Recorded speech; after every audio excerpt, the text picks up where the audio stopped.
order. It's 7:06 p.m. I'd like to have the Pledge of Allegiance. I pledge allegiance to the flag of the United States of America and to the republic for which it stands, one nation, under God, indivisible, with liberty and justice for all. I'd like everybody to remain standing. I'd like to have a moment of silence. Last week, the mayor's stepbrother passed away, Michael Dansack. I'd appreciate a moment of silence for him.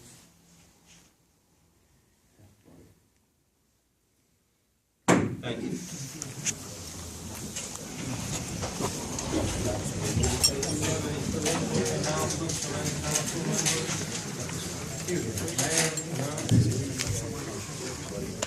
Harry, take the roll, please.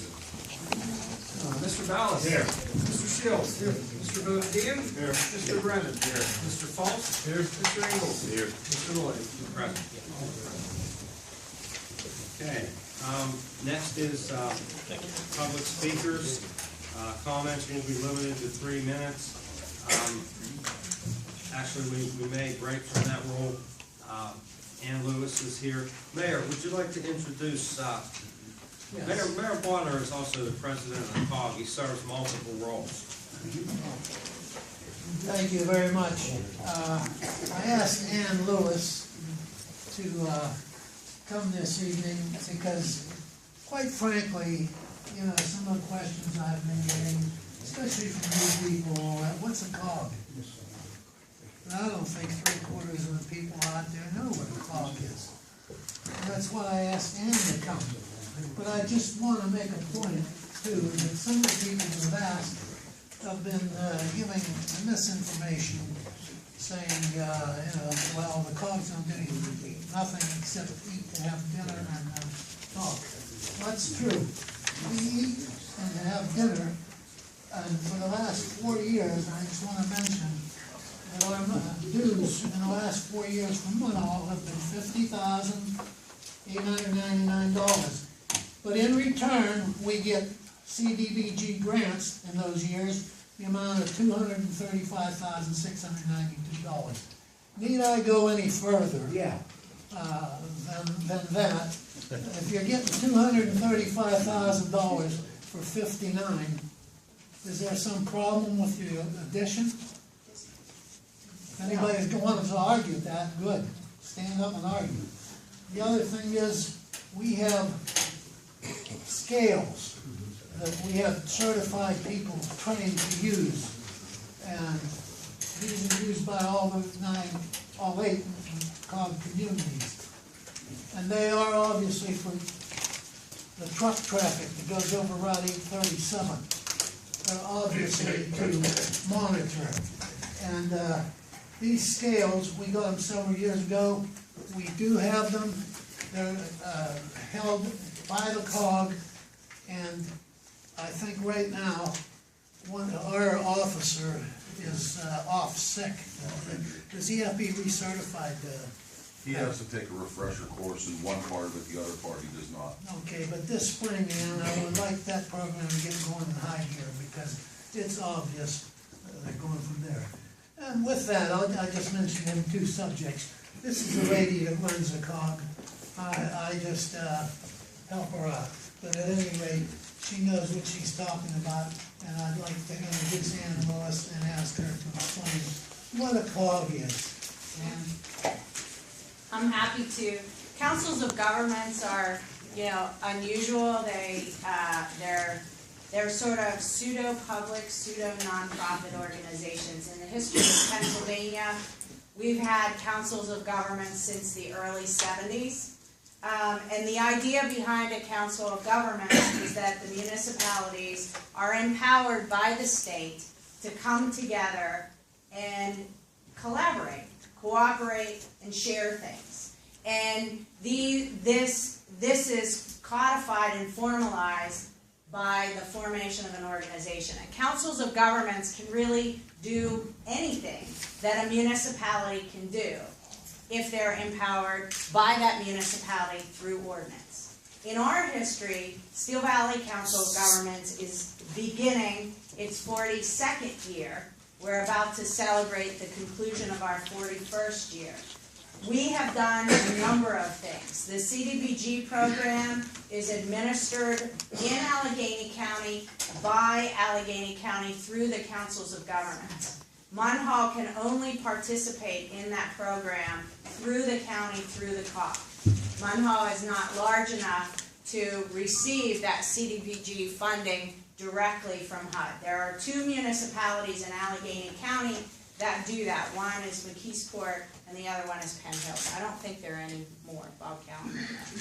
But above and beyond the grant program, we share stuff. We share equipment. The Mayor Bodner mentioned the truck scales. We purchased them together through our communities so that police officers could share them. We acquired a vehicle through donation. So we have a vehicle with lights and sirens and all kinds of stuff in the truck scales that are available for all the police departments to use and to work together. We have a street sweeper. It is a purchase service, but it's far below the market value. It's probably about $50 to $75 an hour cheaper than it is if you called and rented one from A&H Equipment. So we purchase equipment together. The other thing that we've been doing recently is we've been looking into the issue of vacant, blighted, tax delinquent property. And the other information, I will be happy to go into it in as much detail as you like, but in the interest of the very short 3-minute window, there are 3 documents in front of you for you to peruse. The first one summarizes, based on a report that we concluded, some of you may have been at our Blight Summit in October. That's when we published the report. The executive summary of that report is the second thing that's in your packet. The first page covers the cost of blight and explains the cost of vacant, blighted, and tax delinquent properties for Munhall. The total deficit to Munhall's annual budget is almost $500,000. And I would be more than happy to explain what that is. But every year, the borough is losing almost $500,000 as a result of abandoned properties, delinquent properties, and part of the study was we looked at what happens around them. One of the most startling numbers is properties that are not themselves blighted but are nearby to properties that are in bad condition depreciate in value. We found that to be about 15 to 17%. So in the borough of Munhall, your residents are suffering $12 million collectively in a loss of value of their homes. And these are not commercial properties. These are all residential properties. And those numbers are echoed throughout all of our communities, which is part of the reason why the programs that are being developed that are described on the second page, we've done that analysis with our geographic information system. We're looking into land banking, which is a more effective and efficient mechanism for acquiring properties, clearing title, and getting them back into productive use. We are looking at assisting and providing training for our code enforcement officers. We have a monthly Blight Busters meeting. Meets every month. We have a different topic related to code enforcement, tax collection. All of those are through the COG. We're looking into the formation of a joint uniform construction code appeals board. It's an entity that's required by all of our communities. It's really hard for each of them to do that. The law allows the COG to develop one UCC appeal board and all the municipalities to participate. I don't want to take a whole lot of time unless people have questions, but the role of the COG is to bring value to our member municipalities. And the programs that we develop come from you. So if Munhall says, hey, this is something that's important to us, this is a program that we need, And we think it would be more effective if we did it in cooperation with our neighbors and shared the cost. That's how programs get started through the COG. And so I invite each member, either through your COG delegates or to contact me directly. If there are programs that Munhall wants to start or participate in, I invite you to contact me. Again, either through the mayor, Rich Vodadian, Joe Ballas, come to our meetings all the time. So I don't know if anybody has any questions. I just have to follow up on the 27th, Thursday, is the annual COG dinner. And it is going to be at the Georgetown Center in cooperation with the Twin Rivers COG. And our speaker there will be John Exler, who is the Deputy Director of Operations for CDBG Allegheny County. Now, as I think Ann mentioned, the Act 717, if you look at your book, establishes, again, the Pennsylvania Intergovernmental Cooperation Act. COGS are established through that and enable a group of municipalities to work together on whatever problem. They're the only ones entitled to that money that we get back, working through cooperative organizations like the COG. But with that, I just want to invite everybody. I know Munhall has a table to attend that banquet, and this is a good time to air your concerns. And, different people, like Mr. Brennan, he's new, he has a lot of questions, and I'm pleased to be able to provide him with a lot of answers regarding the COG and any other thing that we do. And with that, I think a good time to get all your answers would be on the 27th. So with that, I'll just, go ahead, Mr. President, can I also just very briefly explain the third, very quickly? Very briefly. The third thing that I gave you is a packet that we put together that illustrates and provides you. We broke Munhall down into sort of makeshift neighborhoods. They may be correct or not exactly correct. And we mapped out the property values based on the assessed value throughout the borough for each one of those neighborhoods. I mentioned land banking. One of the goals of that program is to acquire abandoned properties that are uninhabited or vacant lands in these communities. And we encourage you, and again, I can meet with the staff, but I encourage you to look at these maps, and if you're interested in working on this issue, we can use these maps to help understand where land banking can be most effective to start in the borough of Munhall.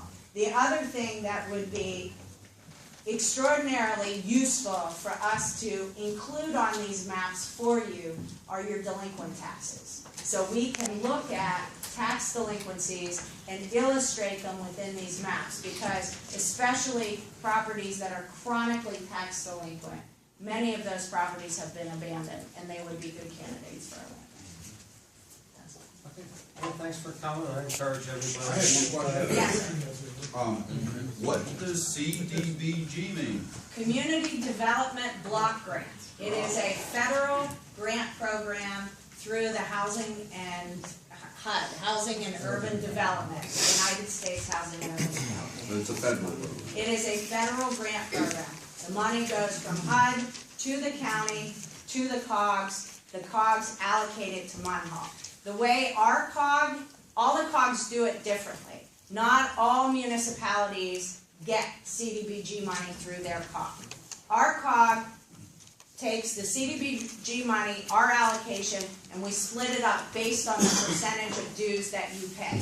So for example, this year, because West Mifflin left our COG, your dues are higher than they were. Your percentage of that grant money will mirror the increase in dues. And right now, that grant funding is much higher than your dues. Thank you. And one of the things I think you should know is that we've had some meetings, and this council is committed to maintaining our current tax base and growing the tax base through economic development. And there are some other tools in addition to some of the ones that Ann mentioned, like land banking, that we're looking into now, like Pennsylvania donation law, as well as a conservatorship law. And I think they're all going to play a part in us maintaining and growing our tax base. So, Ann, thanks for coming. I'm sure we'll have a discussion soon. Next on